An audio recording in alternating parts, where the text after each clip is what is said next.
Informatica Axon, Order of Object Creation. This presentation is going to talk us through a more of a practical approach to getting started with Axon. What order to create objects in, provide some general guidance. Each customer is different, however, so you'll have to apply this to your own demands. First up, just a quick reminder, we've already talked about the implementation principles in a different presentation. Please refer back to that. This is going to apply those in practice.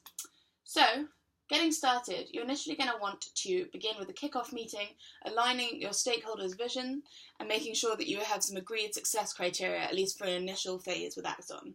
This is going to be driven by a particular business use case generally, and so you're going to keep it simple and make sure that you're only creating objects that are relevant and can actually show value in the context of that business use case. So putting this into practice, where to begin? Organisation is a great place to begin in terms of we're going to need the people who are going to be the stakeholders within Axon to be created. But before we can create them, we have to create the org units that they belong to. Org unit is a kind of HR view of the structure of your organisation, and when you come to create the people, it's a mandatory field. So we start with org units, create that HR view, and then move on to people. Now you can just create the people who are getting started in the initial phase, or you can create people across the organisation, even exercising things like single sign-on.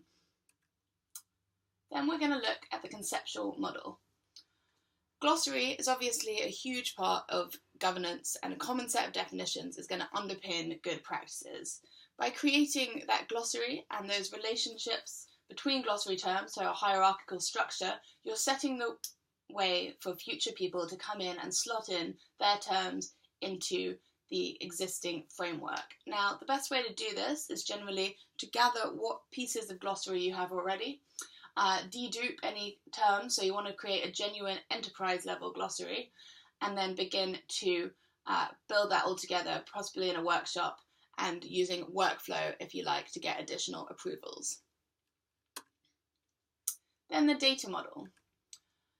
Systems and interfaces can be created within Axon. Again, you're going to prioritize based on whatever use case you're looking at.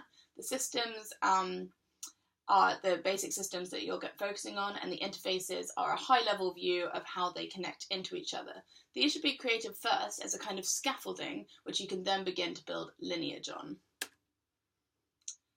The lineage will come from the datasets, attributes, and attribute links. So these will need to come after those initial systems and interfaces have been built. The dataset actually has a mandatory field for system and for glossary. So it needs to have the system that it belongs in already created, and it needs to have a glossary term that describes its coverage. That's why we create it at this point in the order of these things. Similarly, attributes can't be created until their containing dataset has been created, so they'll come after that, and then of course the links between them can only be created once they have been. So by creating these different 5 pieces, you're going to build out your data model, you're going to see how data is flowing and have some lineage in your organisation presented clearly. This can also be done via EDC or any cataloguing tool that we surface the information from into Axon, rather than just a upload approach. Controls. So one of the things we're looking to do with governance is really begin to control some of that data landscape. We can start measuring the data quality, we can start putting in some policies. Now, data quality rules have to be created after the attributes have been created, because they're measuring those attributes in particular, so there's a dependency there that's direct. Policies actually can be created anywhere along the way, but it makes sense to create them now because you've got the stuff that you're going to be applying the policies to. So when you create those policies, you can also link them to what they are regulating.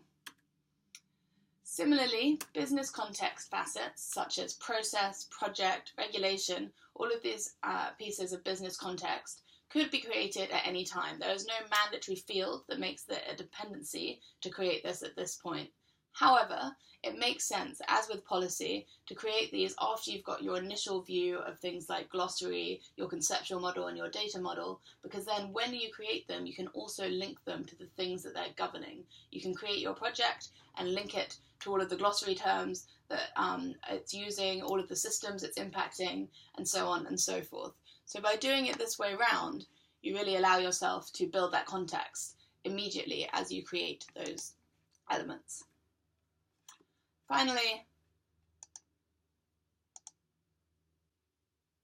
we can see here there are multiple other facets. We've mentioned capability, jurisdiction, legal entity, and business area. There are also many, many more. There are 23 out of these out of the box, and they can be added just in line with your use cases whenever you need them to be. So this is not an exhaustive recommendation, it's just a way of saying if you're looking at how to get started, perhaps this approach is a sensible one. Thank you.